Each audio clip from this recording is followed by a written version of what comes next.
Welcome. Here is a short tutorial video on how to tie your white belt. And white belts are very interesting, right?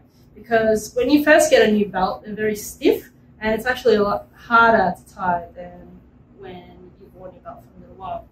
But if you're new, you probably have your uniform on already, and there's a little strap that's dangling here, an elastic strap. So what you're going to do is just put it under your dobok, your uniform, and then connect it to the button that's on the left side.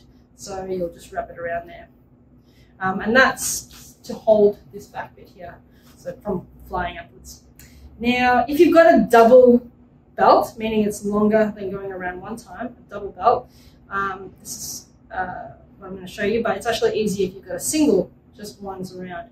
But if you've got a double, we find the middle, and we put the middle part on your belly button, and we wrap one side, bring it back to the front, and then the other, bring it back to the front. So I like to do it this way because then that means I've only got one layer here.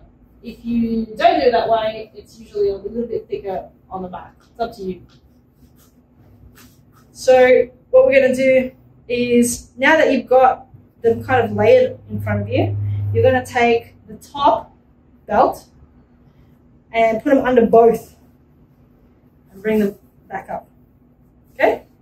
And then you're going to do exactly the same thing. So you're going to make a loop. I'm going to make a loop here. And I'm going to take the top belt and put it in the loop or underneath, okay? And then when I pull, the excess belt should be pointing downwards rather than upwards this way. So try to aim it there, so that when you're moving around, you don't have this belt in your face all the time. That's how you tie your white belt.